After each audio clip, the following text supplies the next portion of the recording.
하나님을 사랑하고 또 예배의 자리를 사모하여서 이 자리를 기쁨으로 찾아오고 또 예배드리기에 마음을 가지고 나온 여러분들을 다 환영하고 축복합니다. 알다시피 저는 NS 이음교회 개척을 준비하고 있고요.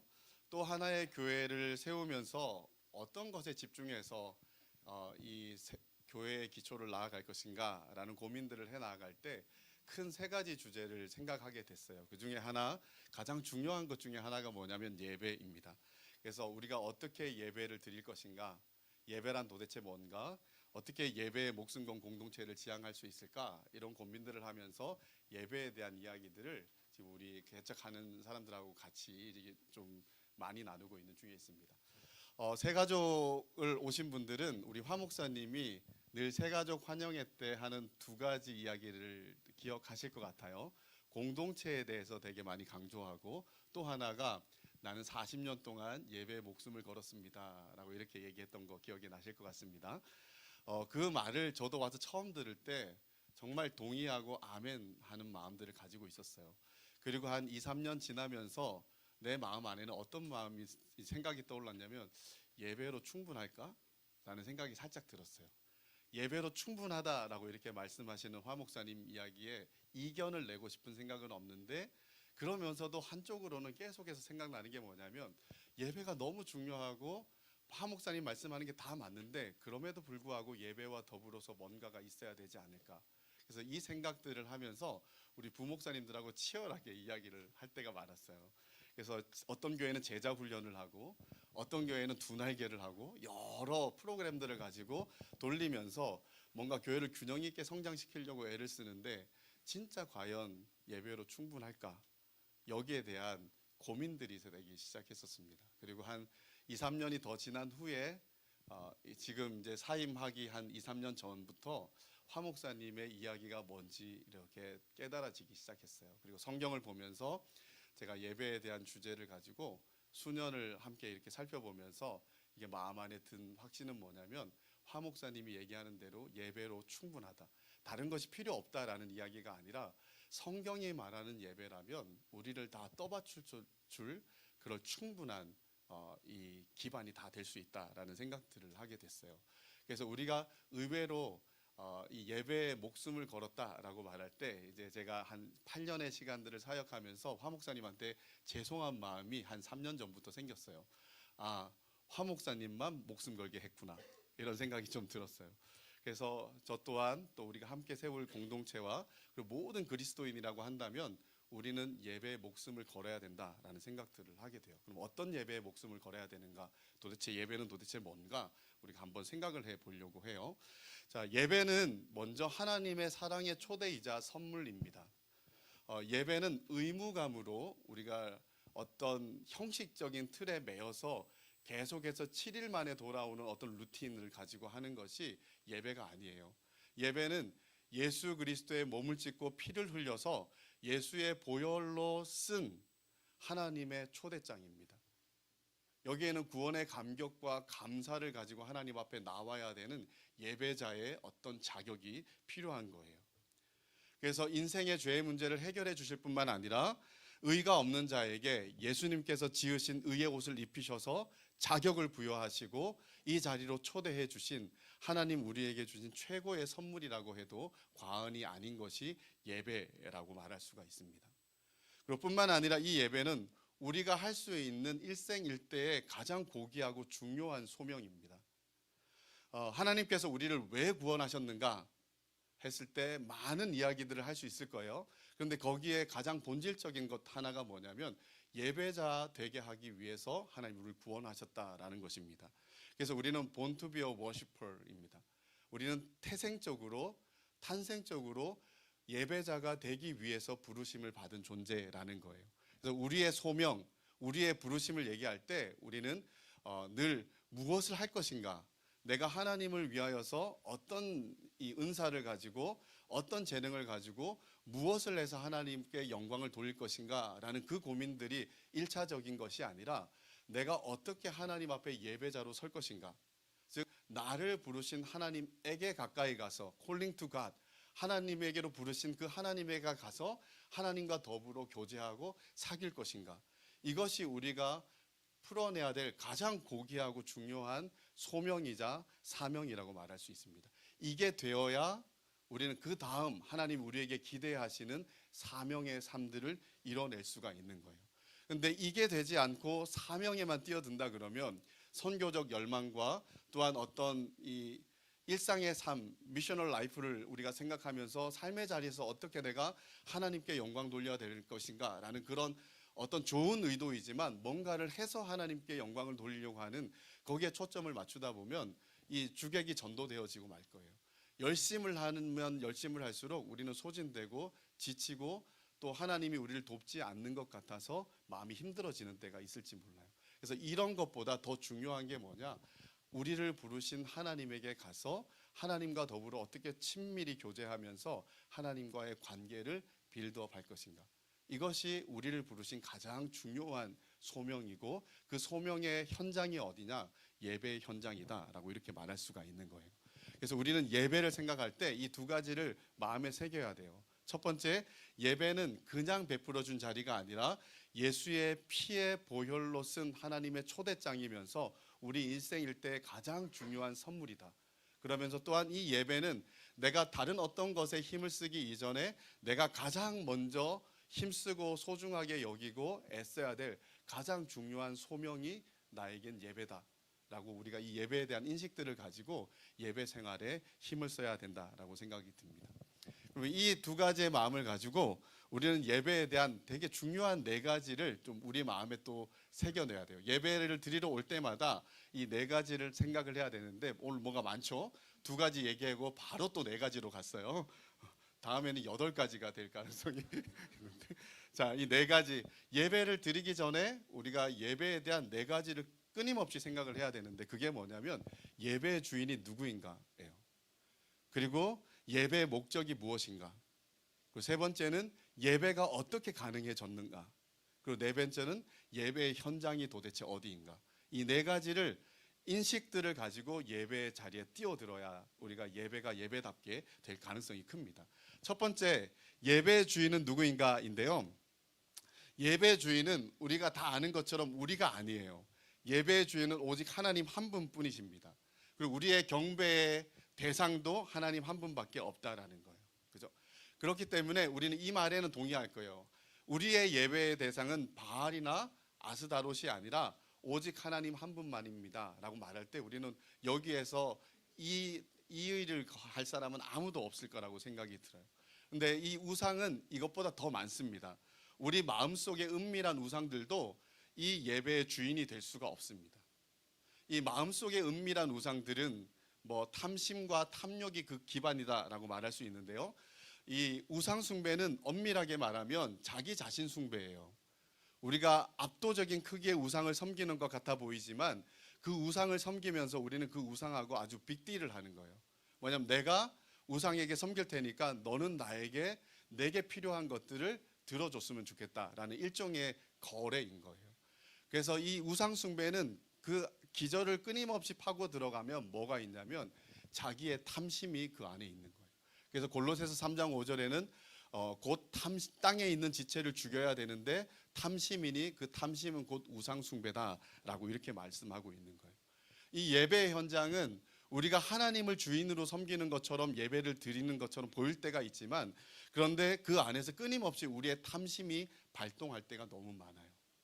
그래서 자기 자신조차도 예배의 주인공이 되면 안 돼요.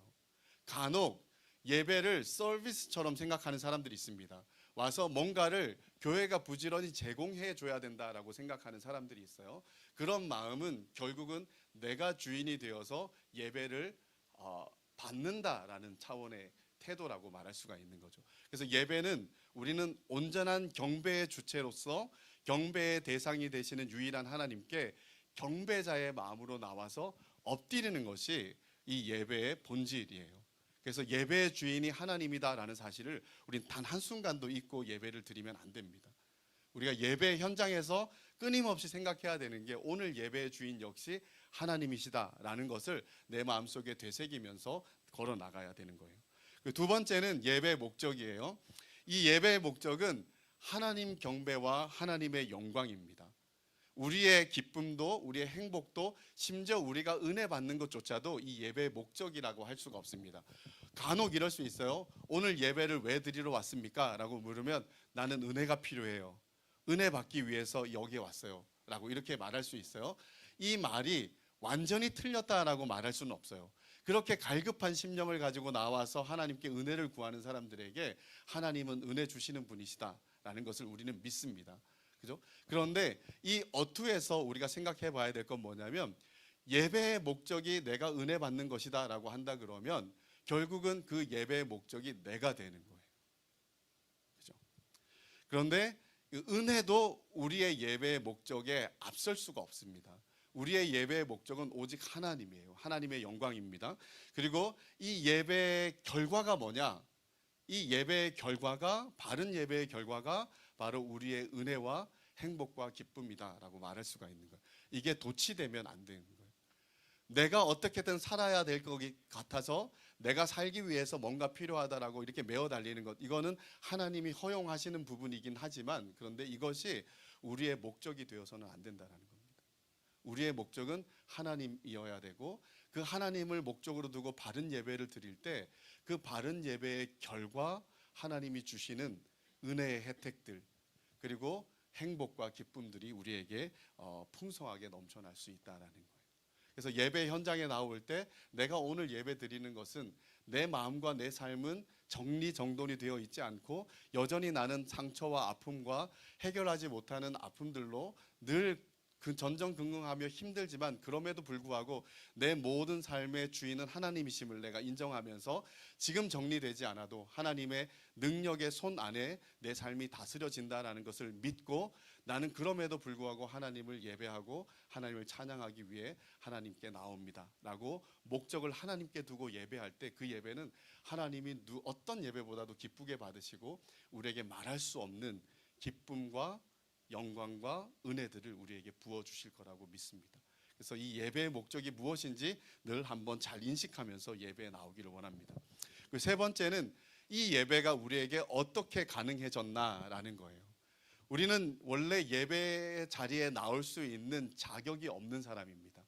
하나님의 진노의 잔을 마셔야 될 사람들이지 하나님의 복된 자리로 나올 수 있는 자격 자체가 없는 사람이에요.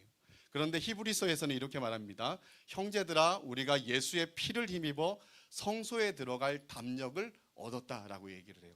하나님의 성소는 하나님이 임재하는 곳이잖아요.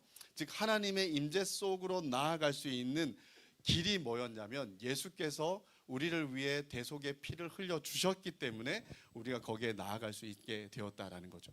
그래서 어떻게 우리에게 예배가 가능해졌냐라고 한다면 예수 때문이다라는 거예요. 그래서 우리가 늘 예배 드리러 나올 때 우리의 유일한 길이 되시고 유일한 중보자가 되신 예수를 힘입지 않고서는 하나님께 나아가는 것이 불가능합니다. 이 예수를 의식하지 않고 예배를 드린다? 불가능한 거예요.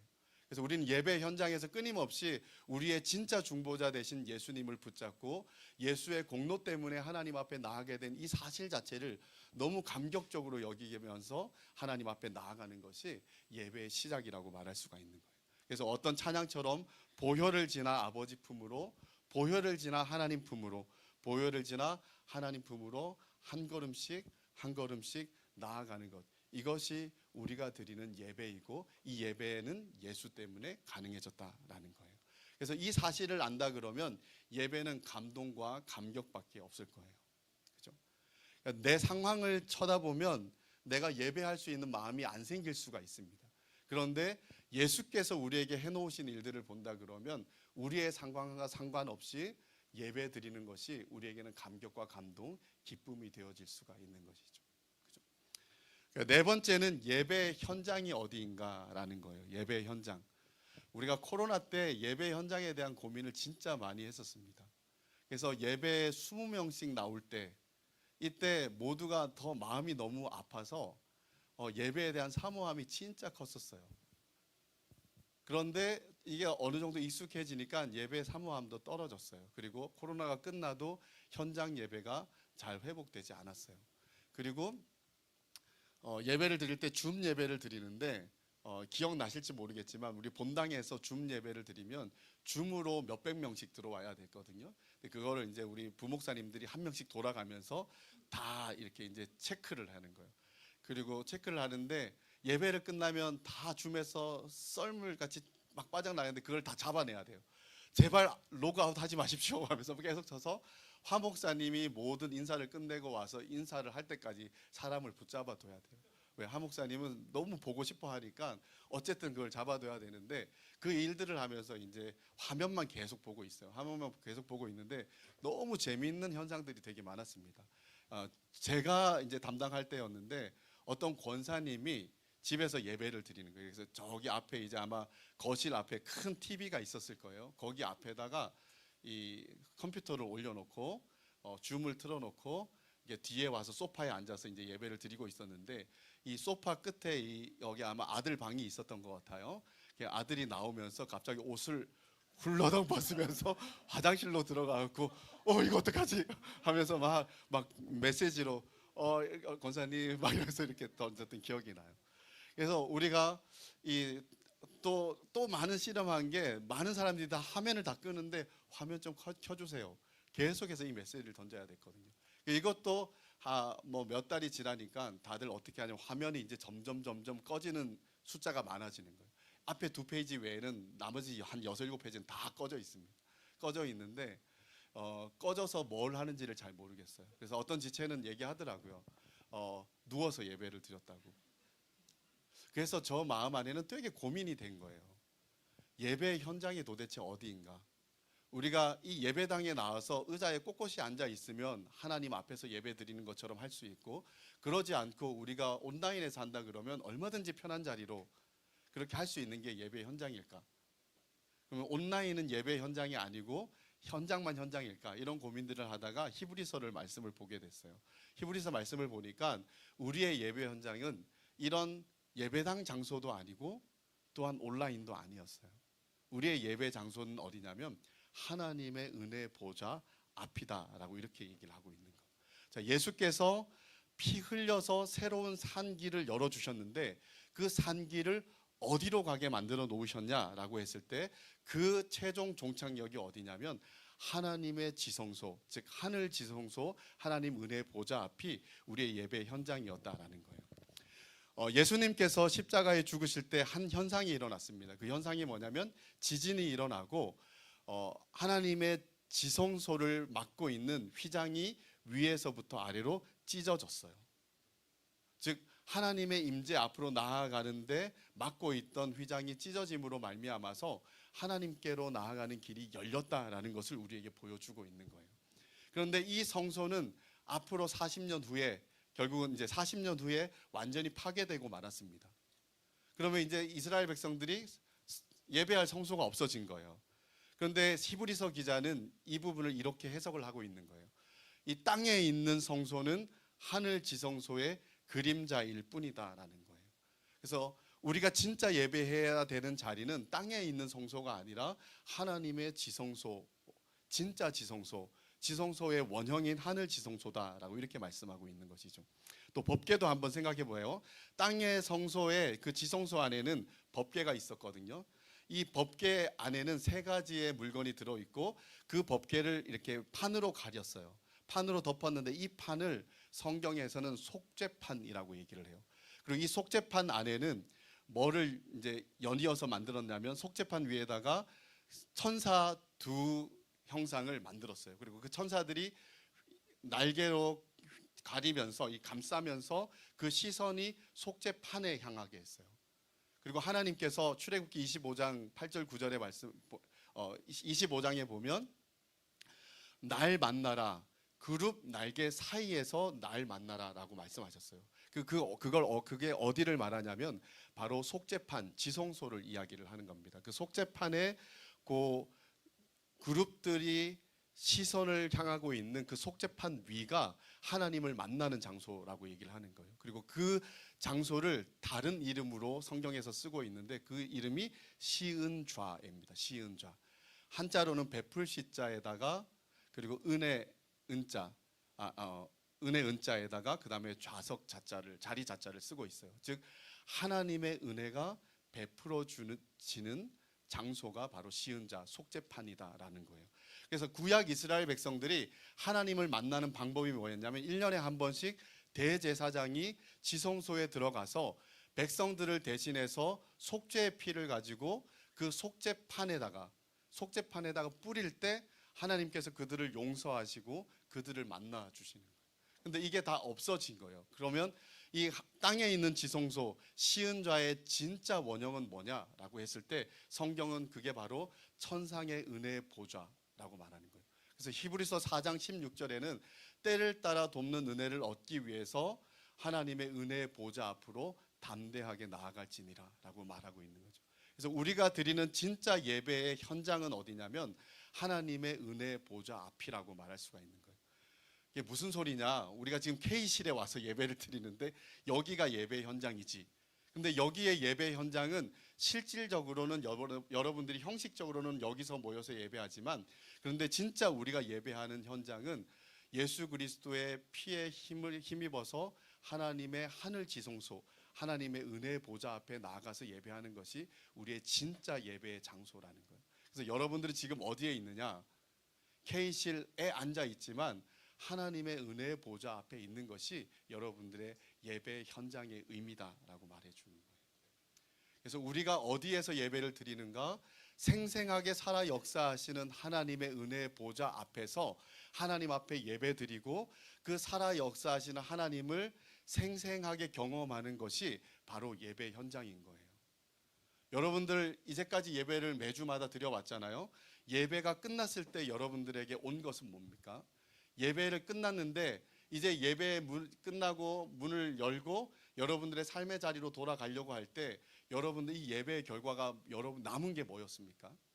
생생하게 경험한 살아계신 하나님이 여러분들에게 예배의 결과로 남아 있었는지, 그 하나님이 우리를 용납하시고 은혜 주신 그 풍성한 기쁨과 말할 수 없는 감격을 가지고 이 자리를 갔는지, 아니면 뭔가 전혀 변함없이 왔던 때 똑같은 마음으로 그냥 돌아갔는지 여러분 한번 생각해 봐야 돼요. 우리의 예배가 뭔가 잘못 드려지고 있을 수 있다라는 거예요.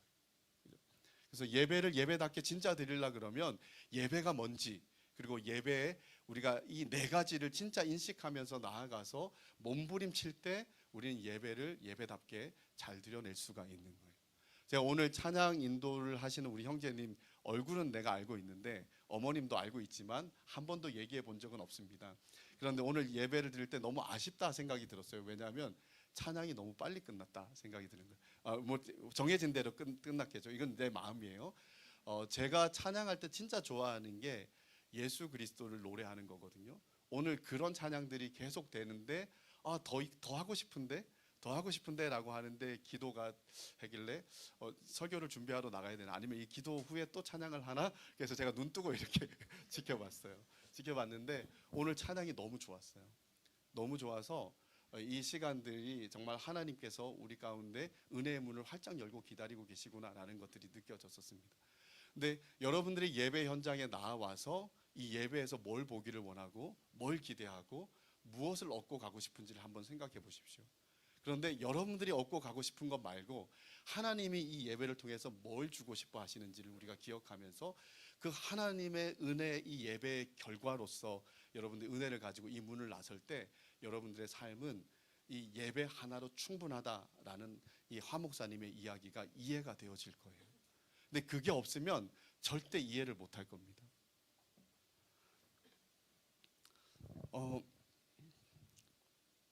저 시계 맞는 거죠. 간혹 제가 청년부 사역할 때 우리 청년들이 5분 빠르게 해나갔고 제가 늘 술수를 쓰고 그 술수에다 아랑곳하지 않고 했었는데 오늘 맞는 거죠, 저 시계. 제가 너무 늦지 않게 끝내도록 하겠습니다. 자, 예배는 하나님께서 예수 그리스도의 피로 써서 보낸 초대이며 선물이다. 그리고 우리에게 주신 가장 고귀한 소명의 현장이다. 그 예배의 주인은 하나님이실 뿐만 아니라 예배의 목적은 하나님의 영광이며 예배의 현장은 하늘 지성소이며 예배의 가능함은 예수 그리스도 때문에 되온 거다. 이 네 가지를 정말 깊이 생각하면서 예배 현장에 나올 때마다 여러분들이 이 예배를 좀 이렇게 세워내려고 스트러글 해 보기를 원합니다. 그리고 그렇게 애쓸 때 매번마다 하나님 풍성한 은혜를 주시면 너무 좋겠지만 때때로는 또 우리가 원하는 만큼 잘 안 될 때도 있을지 모르겠어요. 그런데 한 번씩 두 번씩 하나님이 정말 은혜 주시는, 만나 주시는 그런 시간들이 되풀이 되면 예배가 뭔지, 그 예배의 영광이 뭔지 우리가 알아가고, 이런 예배라면 우리가 목숨 걸어 마땅하다라는 것들을 여러분 다 알고 그 예배에 더 힘쓰게 되는 시간들이 생겨날 거라고 생각을 합니다. 이제 조금 전환해서 이제 오늘 본문과 상관되는 이야기를 하려고 해요. 이 예배는 우리가 이제 공적 예배와 일상의 예배가 있어요. 공적 예배는 공동체성이 강한 예배예요. 근데 일상의 예배는 약간 개별적인 성향이 강하다고 말할 수가 있어요. 그런데 후자 이 일상의 예배조차도 실은 공동체적이어야 돼요. 제가 이거를 되게 빠른 시간에 어떻게 잘 설명할 수 있을지는 모르겠어요. 근데 최대한 설명을 해보고 설명이 안 된다 싶으면 나중에 제가 개척해 나가기 전에 예배 세미나를 좀 하려고 하는데, 혹시 시간이 맞으면 와서 한번 같이 예배에 대한 고민을 했으면 좋겠습니다. 이 우리의 삶은 예배로 시작해서 예배로 마치는 거예요. 공적 예배로 시작해서 일상의 예배로 마치고 다시 공적 예배로 돌아오고 일상의 예배로 가는, 이런 계속 순환적인 예배의 삶을 사는 것이 우리의 삶의 이제 그림입니다. 근데 간혹 이런 이분법적인 모습으로 살 수 있어요. 우리의 예배는 주일 공예배밖에 없다. 그리고 일상의 삶은 그냥 내가 혼자 사는 거다. 하나님과 같이 동행하는 것은 너무너무 피곤하고 힘든 일이기 때문에 할 수만 있다면 주일날 하나님을 만족시켜 드리고, 그 다음 일상의 자리로 파송할 때는 다음 주에 뵙겠습니다 라고 하고 하나님과는 좀 결별하고 싶다라는 생각 가지고 우리가 이게 두 가지를 분리해낼 수 있을지 모르겠습니다. 그런데 하나님이 우리를 본투비 워시퍼, 즉 예배자로 부르셨다라는 것은 우리의 삶 전체가 예배가 되기를 기대하신다라는 거예요. 근데 그 전체의 예배는 어떻게 구성되냐면 말한 것처럼 공동체의 공적 예배와 그리고 우리의 일상의 삶의 예배, 이 두 가지로 구성이 되어진다라고 말할 수가 있습니다. 일상의 삶의 예배는 제가 청년부 사역을 하면서 1년 내내 사실 이제 시편 107편 말씀을 가지고 했던 이야기고, 그리고 이게 너무 중요하다 생각했던 부분이에요. 그래서 마지막에 잠깐만 얘기를 하도록 하겠습니다. 오늘은 공적 예배를 우리가 함께 생각을 해보려고 해요. 이 공적 예배는 우리가 예배학자들이 얘기할 때 주로 네 가지 요소로 이루어진다라고 말하는데요. 예배로의 초청, 그리고 말씀 예전, 성찬 예전, 파송 예전, 이 네 가지가 예배를 구성하는 요소라고 말해요. 예배로의 초청은 일상의 삶의 예배에서 공적인 예배 현장으로 초청하는 거예요. 이 초청은 하나님이 하시는 거예요. 그래서 예배의 초청은 우리 예배, 공적 예배 안에 들어가 있어요. 예를 들면 우리 대예배에서 우리가 찬양하고 기도하고 나서 사회자가 하나님은 영이시니 예배하는 자가 영과 진리로 예배할지니라 라고 선포하는 것이 공예배가 시작되었다라는 선언이면서 동시에 예배의 초청입니다.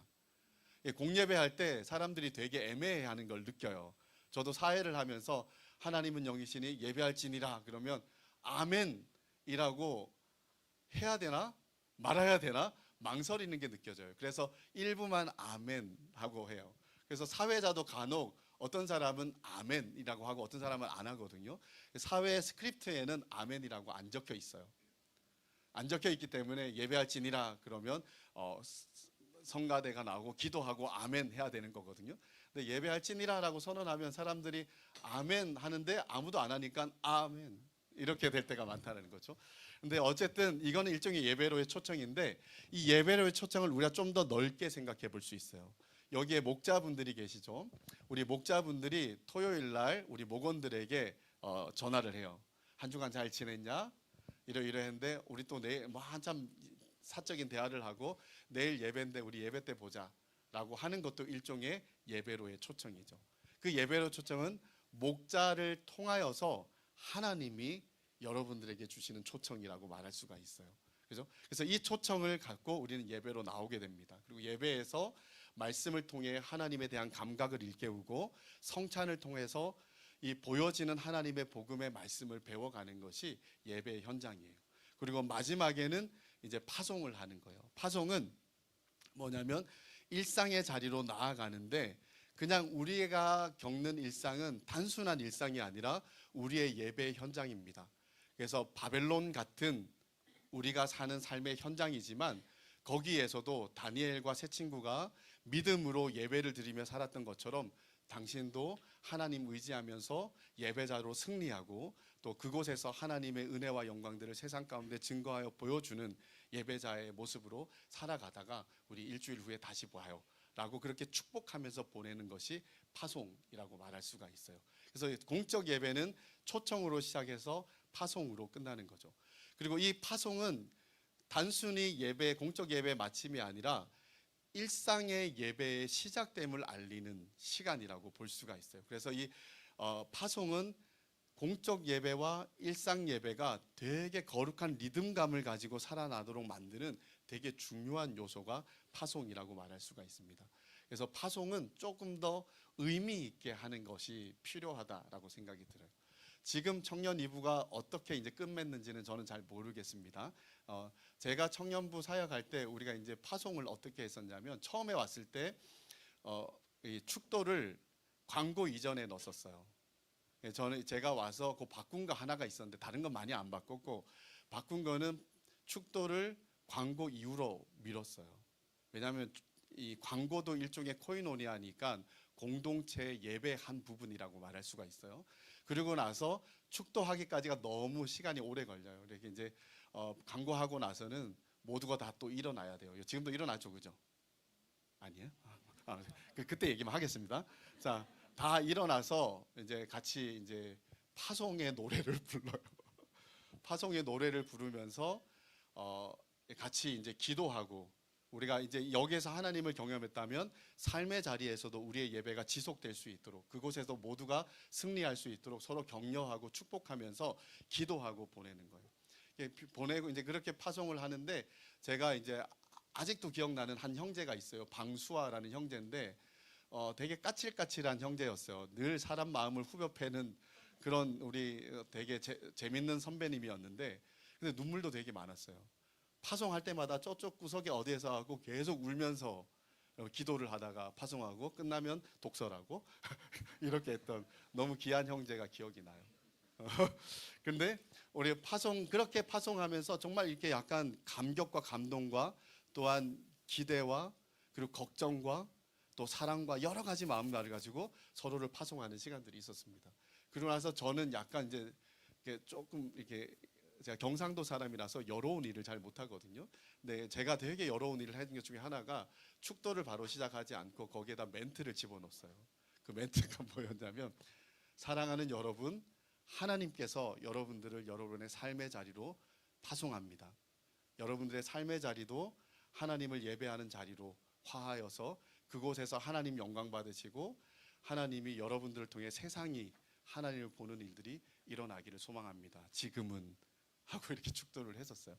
일종의 형식 같았지만 이게 너무 중요한 일이라고 생각했어요. 그래서 이 파송이 일종의 공적 예배와 일상의 예배를 살려내는, 거룩한 리듬감을 살려내는 되게 중요한 요소라고 생각을 했기 때문인 거죠.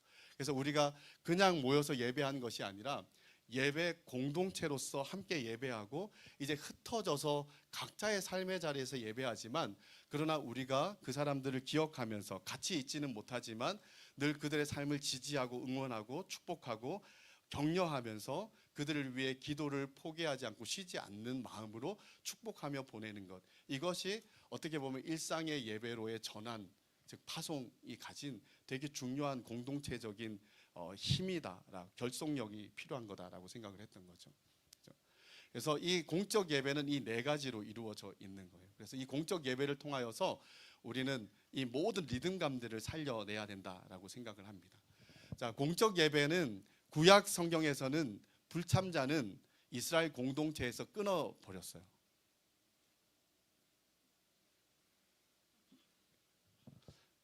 다시 얘기할게요. 자, 이 공적 예배에 1년에 몇 번씩 오는 공적 예배, 이스라엘 모든 백성들이 모여야 되는데 거기에 참여하지 않는 사람들은 이스라엘 백성 중에서 끊어버렸습니다. 자, 그러면 이 말씀을 우리가 오늘날 잘 지켜야 되겠다 해서 주일날 예배를 참석하지 않는 우리 목원들, 그래 이건 백성이 아니다, 그래서 공동체에서 끊어버려야 된다라는 이야기를 하면 안 되겠죠. 그죠? 그 이야기를 하는 건 아니에요. 그런데 우리가 한번 생각해 봐야 될 게 있어요.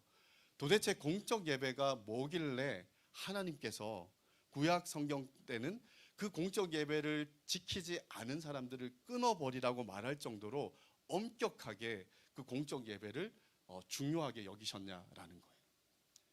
그대로 오늘날 해야 된다라고 생각하면 우리 오늘 율법의 시대를 살아가는 게 아니라 은혜의 시대를 살아가니까 그렇게 하면 안 돼요. 그런 말로 사람을 겁박해서도 안 돼요. 그렇지만 반면에 왜 그것이 그렇게 중요하기 때문에 하나님이 그토록 엄격한 말로 그 일들을 요구하셨냐라는 거예요.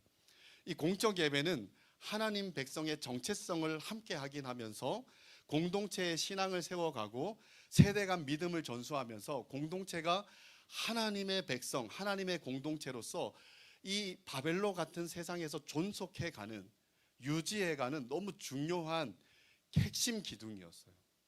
공적 예배가 아니면 이게 잘 서지 않는 너무 중요한 요소였다라는 거예요. 근데 우리가 이스라엘 역사를 알잖아요. 이스라엘 역사를 한번 둘러보세요. 결국은 불순종하고 징계당하면서 결국은 나라가 망하는 일들까지 생겨나게 된 거예요. 거룩함을 지키는데 실패한 거예요. 근데 이 실패가 어디서부터 비롯됐나라고 했을 때 결국은 공적 예배의 실패가 이들의 전체 실패를 가져왔다라고 해도 과언이 아닌 거예요. 우리가 주일날 한 번 드리는 예배가 일주일에 한 번씩 돌아오는 예배가 그렇게 중요하게 여겨지지 않을 수 있을지 모르겠지만 어떤 면에서는 우리의 삶 전체를 지지하는 가장 중요한 핵심 기둥이라고 말해도 과언이 아닐 수가 있어요. 그래서 우리가 너무 쉽게 이 예배를 드리면 안 돼요. 오늘 실패하면 우리의 삶은 망가져요. 또 한 번 실패하면 또 더 망가져요. 그리고 이 예배에 대한 실패가 길어지면 우리의 삶 전체는 회복이 쉽지 않을 정도로 망가지는 일들이 일어나고 말 거예요. 그래서 우리의 삶 전체를 세워내기를 원한다라고 한다 그러면 여러분들이 제일 먼저 어디에 돌을 쌓아야 되냐면 바로 이 공적 예배의 돌을 쌓아 공적 예배에 성공하고 승리하는 일들이 있어야 여러분들의 삶이 세워질 수가 있다라고 이렇게 말할 수가 있는 거예요. 이 청년 2부 공동체 예배도 마찬가지입니다.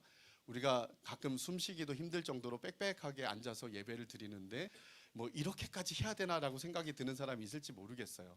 그냥 대예배만 드리면 되지라고 생각하는 사람이 있을지 모르겠습니다. 그런데 이곳에 와서 함께 공동체와 드리는 예배는 여러분들을 끊임없이 살아나게 하는 되게 여러분들의 중요한 없어서는 안 될 근본 요소라고 말할 수가 있어요. 여러분들이 하지 마세요. 그냥 가정을 하는 거예요. 한 2달만 청년부 예배 나오지 말아 보십시오. 그러면 2달 후에 여러분의 삶을 평가해 보면 되게 많이 망가진 것을 확인할 수 있을 거예요. 1년 해보십시오. 내가 믿는 사람인지 아닌지도 가늠이 안 될 수도 있어요. 하라는 얘기 아닙니다. 오해하지 마세요. 그러니까 이 공적 예배는 우리가 생각하는 것보다 훨씬 더 중요한 거예요. 그래서 이 공적 예배를 어떻게 성공해야 될 것인가, 어떻게 공적 예배를 통해서 생생하게 하나님을 나 혼자뿐만 아니라 우리가 함께 경험하고 함께 하나님을 체험해야 되는가, 이 부분에 대해서 여러분들이 열망을 가지고 욕심을 가지고 함께 독려하고 격려하면서 예배 자리로 나와서 한 사람이 아니라 공동체가 함께 예배에 성공할 때 이 예배는 우리가 진짜 우리가 목숨 건 것보다 훨씬 더 엄청난 영광과 복이 우리 가운데 넘쳐나는 것들을 경험하게 될 거예요. 마치 출애굽기 40장에 나온 성막을 만들고 하나님의 영광이 충만했던 것보다 훨씬 더 충만함들을 우리가 경험하면서 예배의 영광이라는 것이 이런 거구나라고 우리가 경험하게 될 것입니다. 오늘 히브리서 10장 25절 말씀을 보면 모이기를 피하는 어떤 사람들의 습관과 같이 하지 말고 오직 권하여 그날이 가까움을 볼수록 더욱 그리하자, 더욱 모이자라고 이렇게 말하는 거예요. 그렇죠? 모이기를 피하는 어떤 사람들, 여기서 모이기라는 말은 모이는 행동에 대한 이야기를 하는 거예요. 모이는 행동인데 교회라는 단어와 관계가 있는 거예요. 교회는 뭐냐면 모이는 것이에요. 즉 세상에서 부르심을 입은 자들의 모임이 교회예요. 건물이 교회가 아니라 성도들의 모임이 교회라고 말할 수가 있어요. 그래서 그리스도인의 삶의 본질이 뭐냐? 모이는 거예요. 모이는 것 없이 우리 그리스도인의 삶을 살아갈 수 있다? 불가능한 일이에요. 근데 피치 못하게 모이지 못할 때가 있어요. 그게 어느 때입니까? 반모섬에 요한이 유배를 갔어요. 혼자 유배를 갔어요. 비행기를 타고 에베소 지역으로 다시 날아와서 주일 예배를 드리고 갈 수 있는 상황이 안 돼요. 그래서 매 주일마다 교회가 너무 보고 싶었을 거예요. 그래서 이 반모섬에 유배된 요한은 혼자 예배를 드렸어요. 누구를 생각하면서? 함께 예배 공동체가 되었던 에베소 교회를 생각하면서 혼자 예배를 드렸어요. 그런데 어떤 일이 일어났냐면 주의 날, 즉 예배하는 그 주의 날에 성령이 그에게 강하게 감동하셔서 요한계시록을 쓰게 만들어 주신 거예요. 그죠? 우리가 이렇게 피치 못할 게 핍박을 받아서 혼자 떨어질 때가 있어요. 그럴 때가 아니면 모이기를 피하는 어떤 사람들처럼 하면 안 되고 우리는 모여야 살 수 있는 존재라고 성경은 우리에게 가르쳐 주고 있는 거예요. 그래서 간혹 공동체의 소중함을 여기려 그러면 공동체에서 피치 못하게 떨어져야 돼요. 내가 자발적으로 떨어지면 이게 중요하게 여겨지지 않는데 나는 가기 싫은데 군이 나를 불러. 그래서 군대를 가면 이 공동체가 그렇게 소중하게 여겨져요. 그래서 공동체 지체들에게 정말 깨알 같은 글씨를 가지고 편지를 써요. 그런데 이 공동체에 있는 사람들은 그거 몰라요. 그냥 받고 말아요. 안 써줘요. 그래서 혼자 몇 번 정말 대답 없는 답 없는 편지를 혼자 쓰다가 결국은 이제 제대를 맞이하게 되는 거죠. 그죠? 그 오면 너무 감사한 일이 생기는 거예요. 제가 이 이야기를 청년 2부 수련회 가서 하다가 자매님들이 정말 저를 싫어했어요. 그래서 자매들도 가끔씩 군대를 갔다 와야 될 것 같다. 이렇게 공동체랑 떨어지는 일이 있어야 공동체를 소중하게 여기지 않을까 했다가 한 3년을 미워한 사람이 있어요. 너무 이렇게 이게 여성주의적이지 않다 이렇게 해서. 네, 제가 얘기하고 싶었던 거는 정말 공동체가 함께 예배하는 것이 얼마나 소중한가에 대한 거예요.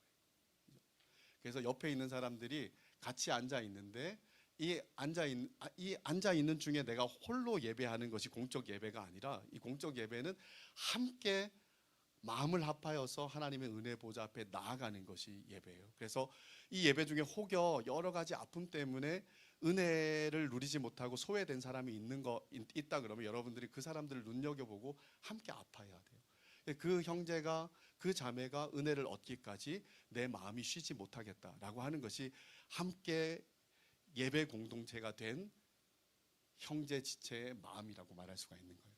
마치 여호수아서 1장에 보면 내 형제가 안식을 얻기까지 나도 안식하지 않겠습니다. 내가 끝까지 싸우겠습니다라고 말했던 두 지파 반의 고백처럼 그런 마음이 이 공동체, 이 예배 공동체가 가져야 될 마음인 거죠. 그래서 한 명도 열애 없이 모두가 다 생생하게 하나님을 경험하는 공적 예배가 살아날 때 공동체는 사는 거예요.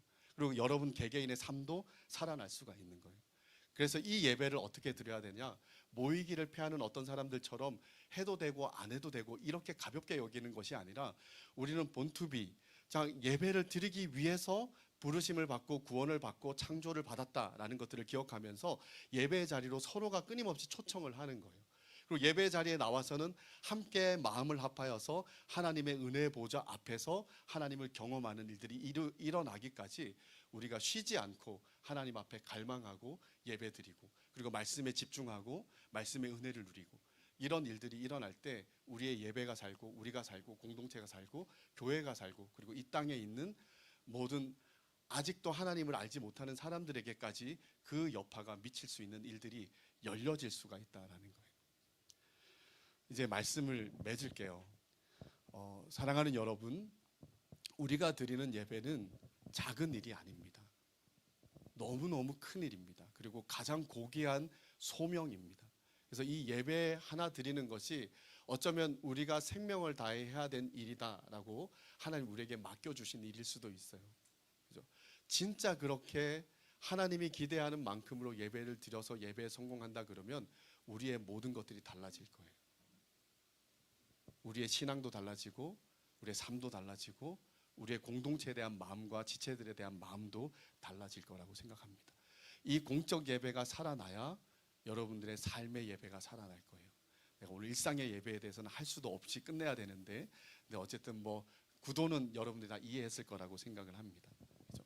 그래서 여러분들이 정말 예배자로 승리해서 정말 이 땅에서 이 예배자의 삶이 얼마나 영광스럽고 얼마나 고귀하고 가치로운지를 여러분 옆에 있는 사람들에게 여러분들의 예배의 모습을 통해 보여주시기 바랍니다. 그리고 모두가 도전받았으면 좋겠어요. 나는 저 사람처럼 예배자가 되고 싶어.